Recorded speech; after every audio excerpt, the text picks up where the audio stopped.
بے شمار اس کی مخلوق کی گنتی وہ خود جانے، اتنی مخلوق کو پیدا کیا، ان میں مجھے اور آپ کو روئے زمین پر اپنا خلیفہ اور نائب بنایا، ساری مخلوق سے افضل اور اشرف قرار دیا، ساری کائنات کو ہماری خدمت کے لیے مقرر کر دیا۔ اس رب کائنات نے اس آیت میں جو لوگ طاقت و استطاعت رکھتے ہیں حج کرنے کی، ان پر حج کی فرضیت کا اعلان فرمایا۔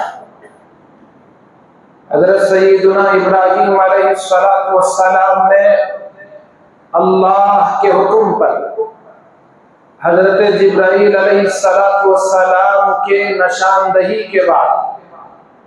خانہ خدا کی تعمیر کی۔ حضرت ابراہیم اور ان کے فرزند دل بند سیدنا اسماعیل علیہ السلام نے مزدوری اور مستری کا کام کر کے اللہ کے گھر کو اثر نو دوسری مرتبہ بنایا۔ اللہ پاک نے اپنی قدرت کا مظاہرہ کیا۔ ایک پتھر جس پر حضرت ابراہیم کھڑے ہوتے، کعبے کی دیوار کا کام چل رہا ہے، اگر نیچے نچلی سطح کا کام ہے تو پتھر خود بخود نیچے آ جائے، اور اگر اوپر کام ہے تو وہی پتھر ان کو لفٹ کا کام دینے لگے۔ اس پتھر کو مقام ابراہیم کہتے ہیں، جس پر حضرت ابراہیم علیہ السلام کے قدم مبارک کے نشان بھی آج بھی بیت اللہ سے متصل مقام ابراہیم موجود ہے، جہاں پر اللہ نے نماز پڑھنے کا مسلمانوں کو حکم دیا۔ وَاتَّخِذُوا مِن مَّقَامِ إِبْرَاهِيمَ مُصَلًّى، مقام ابراہیم کو تم اپنی نماز گاہ بناؤ، وہاں نماز پڑھو۔ جانے والے یہ حجاج وہاں نماز ادا کرتے، اس پتھر کا دیدار کرتے، اور حضرت ابراہیم اور اسماعیل علیہ السلام نے اللہ کے اس گھر کی تعمیر کا کام جب مکمل کیا، رب تعالیٰ کے حضور ہاتھ اٹھائے اور دعا کی، ربنا تقبل منا انک انت السمیع العلیم، اے ہمارے پالنے والے، آپ ہماری طرف سے اس کام کو قبول فرما لیجیے۔ میرے لیے اور ہم میں سے ہر ایک کے لیے سبق ہے کہ جب بھی کوئی اچھا کام خدا کی توفیق سے ہمارے سے ہو جائے تو پھر اللہ کے حضور دعا کرنا چاہیے، اے اللہ اس کام کو قبول فرما لیجیے۔ وہ رب تعالیٰ کی مرضی ہے، چاہے تو قبول کر سکتا ہے اور چاہے تو اسے رد بھی کر سکتا ہے۔ ہماری امید یہی ہونی چاہیے کہ اللہ اس کو ضرور قبول کرے گا۔ یہ سبق ہم کو ملا، نیکی کرنے کے بعد ہمیں اترانے کی ضرورت نہیں، کوئی اچھا کام کرنے کے بعد دھوکے اور غرور میں مبتلا ہونے کی ضرورت نہیں۔ اللہ کی ذات تو بے نیاز ہے، اس کو اگر کوئی کام لینا ہے تو وہ چونٹیوں اور پرندوں سے کام لے لیتا ہے، اسے اگر کام لینا ہے جن کے منہ میں زبان نہیں، گونگے ہیں، ان سے بھی کام لے لیتا ہے۔ اگر وہ رہنمائی کا کام کسی سے لیتا ہے جن کو اللہ آنکھ نہ دے، ان سے بھی رہبری اور رہنمائی کا کام لے لیتا ہے۔ وہ بے نیاز ہے، اللہ الصمد، وہ بے نیاز ہے، اسے ہم میں سے کسی کی کوئی ضرورت نہیں۔ تو جو عمل ہم سے ہوا، جو نیکی ہم سے ہوئی، اگر ہم نے کبھی کسی غریب کے لیے 100 200 500 1000 لاکھ 2 لاکھ کا انتظام کر دیا، اس کے بعد اللہ کے حضور عاجز ہو جائیے اور دعا مانگیے، اے اللہ اس میں میرا کوئی کمال نہیں، آپ کا دیا ہوا مال میں نے آپ کے بندے کی ضرورت کے لیے دیا ہے، اے اللہ اس کو قبول فرما لیجیے۔ اللہ کی ذات وہ ہے جو آپ کو دے تو کیا اس غریب کو نہیں دے سکتی؟ اس ذات کی قسم، مجھے دینے والا دوسرے کو بھی نواز سکتا ہے۔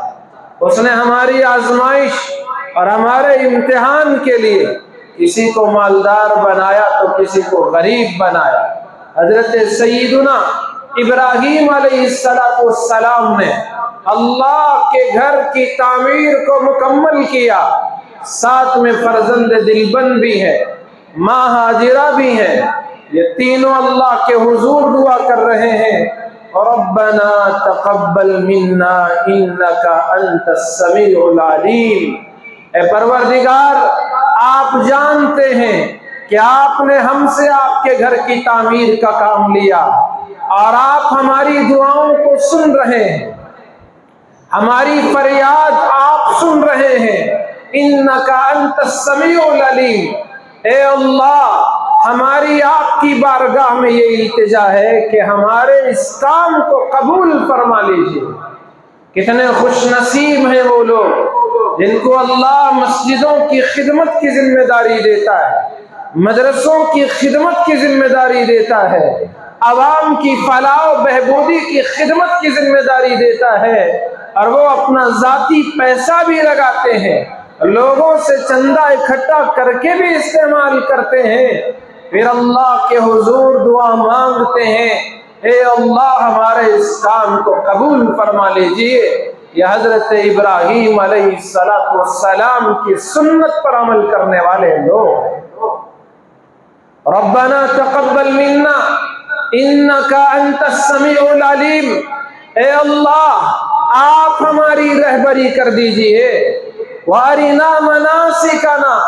ہماری رہبری آپ کر دیجئے، وتب علینا، اے اللہ ہم کو معاف کر دیجئے، ہماری توبہ کو قبول فرما لیجئے۔ کون؟ پیغمبر جلیل القدر پیغمبر، واتخذ اللہ ابراہیم خلیلا، جسے اللہ نے خلیل چنا، اپنا دوست ٹھہرایا، وہ پیغمبر اللہ سے کہہ رہا ہے وَتُبْ عَلَيْنَا، اور ساتھ میں وہ ہستی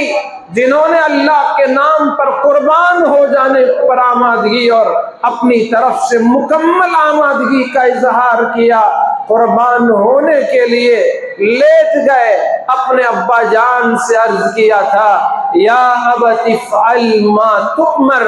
ابا جان آپ کو جو حکم دیا گیا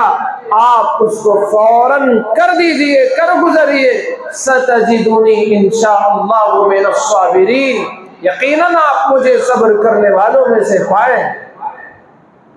رب کے نام پر مر مٹ جانا، اللہ کے نام پر اپنی جان کو قربان کرنے پر آمادہ ہو جانا، آج ہماری حالت یہ ہے 100-200 روپے کے مسلمان اپنا ایمان بیچ دیتا ہے، جھوٹ موٹ بول کر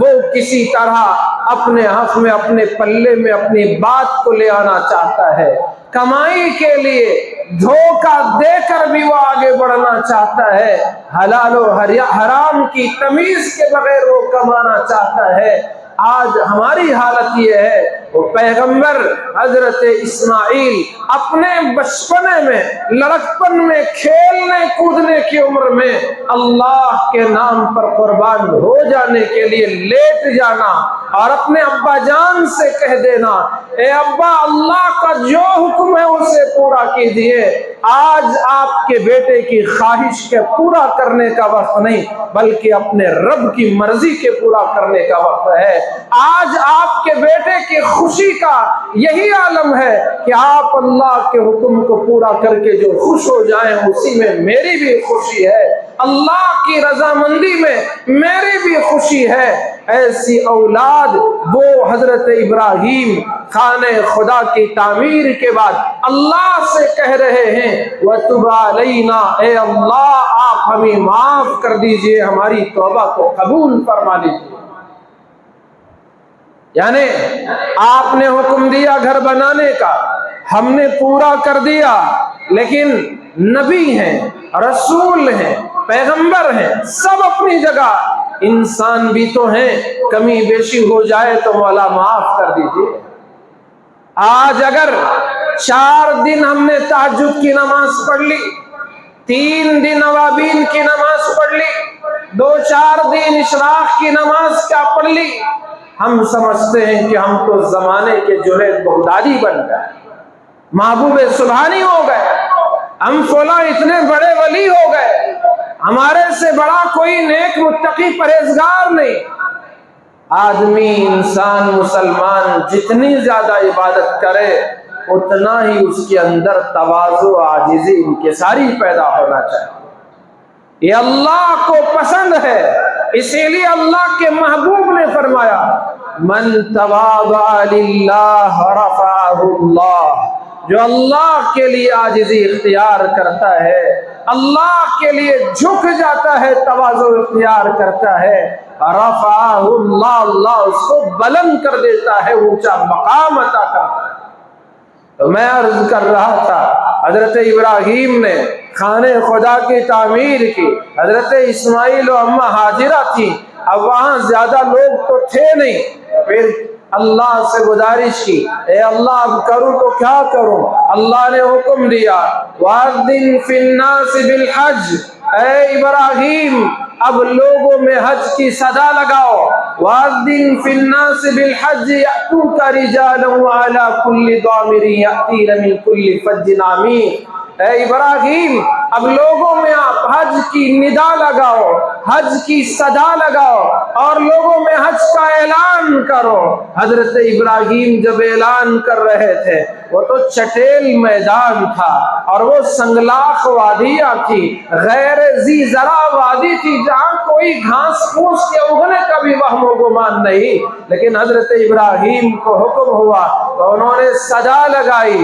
اور اعلان کر دیا، ندا دی اور پکار لگائی۔ اس وقت جو لوگ جن کے مقدر میں اللہ نے حج رکھا تھا، حضرت ابراہیم کی آواز ان کے کانوں تک اللہ نے پہنچائی، جو ماں کی کوکھ میں پیٹ میں تھے اللہ نے ان کے کانوں تک آواز پہنچائی، اور جو عالم ارواح میں تھے ان تک اللہ نے حضرت ابراہیم کی صدا لگائی، اور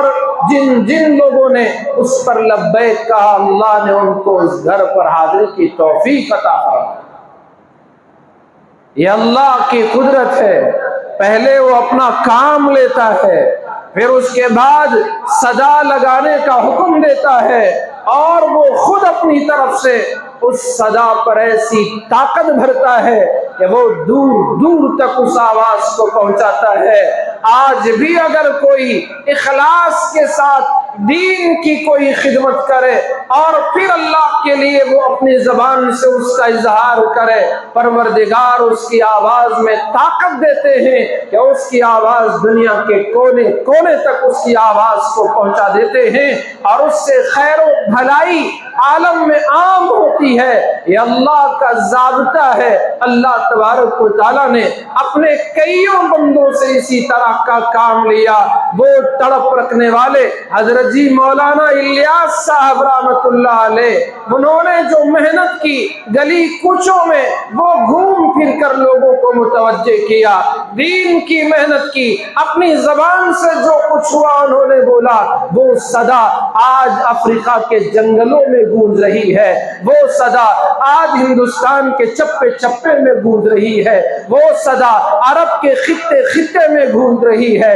وہ صدا یورپ اور امریکہ میں گونج رہی ہے۔ یہ اخلاص اور محنت اور پھر صدا لگانے پر اللہ کی طرف سے انعام ہوتا ہے۔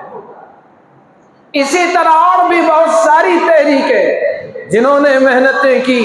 اور دل لگا کر کام کیا، اللہ پر بھروسہ کر کے اخلاص کے ساتھ انہوں نے آواز لگائی، اور صدیوں میں مختلف صدیوں میں مختلف زمانوں میں ان کی آوازیں دنیا کے کونے کونے تک پہنچی، اور لوگ ان کے آج بھی ماننے والے ہیں۔ آج میں اور آپ اگر حنفی ہیں تو امام اعظم اور ان کے شاگردوں کا احسان ہے، کوئی شافعی ہے تو حضرت ادریس شافعی اور ان کے شاگردوں کا احسان ہے، کوئی حنبلی ہے امام احمد بن حنبل ان کے شاگردوں کا احسان ہے، کوئی مالکی ہے تو امام مالک اور ان کے شاگردوں کا احسان ہے۔ وہ پوری دنیا تو انہوں نے نہیں گھومی تھی، نہیں دیکھا تھا، اپنی جگہ بیٹھ گئے، لیکن وہ اخلاص تھا، راتوں کی نیند انہوں نے قربان کی تھی اور اللہ کا قرآن اور نبی کا فرمان پڑھا تھا اور لوگوں کے سامنے مسائل کھول کھول کر بیان کیے، دنیا نے تسلیم کیا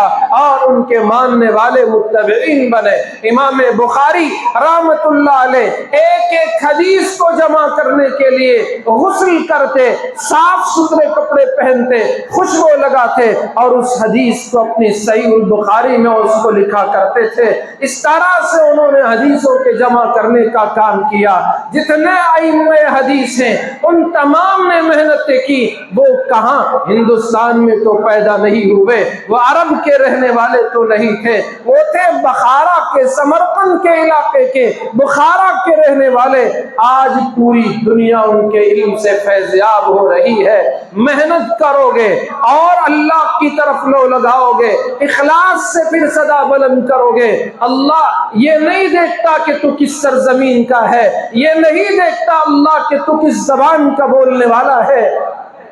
اللہ یہ نہیں دیکھتا کہ تو کس نسل کا ہے، کس رنگ و روپ کا ہے، تیرے اخلاص کی برکت سے تیری صدا کو کونے کونے تک پہنچاتا ہے۔ سیدنا ابراہیم علیہ السلام نے صدا لگائی، وہ اللہ نے اسی وقت فرمایا یأتوکا، کہ آپ کے پاس ابراہیم یعنی بیت اللہ کا حج کرنے کے لیے دور دراز سے لوگ، کوئی پیدل آئے گا اور کوئی دور دراز سے ویسے اونٹنیوں پر بیٹھ کے آئے گا کہ وہ اونٹنیاں اپنے گھر سے نکلتے ہوئے فربا ہوتی ہیں، مکہ پہنچتے پہنچتے وہ دبلی پتلی ہو جاتی ہیں، اتنے دور دراز کے علاقے سے آئے گا، کہاں یہ ہند کی سرزمین اور کہاں وہ حجاز کی مقدس سرزمین اور کہاں ہماری بستی، اللہ رب ذوالجلال یہاں سے ہم کو اٹھا کر وہ اپنے گھر کے دیدار کے لیے لے جاتا ہے۔ خوش نصیب ہیں وہ حضرات جن کو اللہ رب ذوالجلال نے حج کی توفیق عطا فرمائی۔ آپ بڑے خوش نصیب ہیں، سعادت مند ہیں، کروڑوں کی آبادیوں میں اللہ نے آپ کو چنا اپنے گھر کی زیارت کے لیے، جس گھر کی زیارت کے لیے تمام انبیاء نے اپنے اپنے علاقوں سے سفر کیا تھا، حج کیا تھا، جو میرے اور آپ کی آقا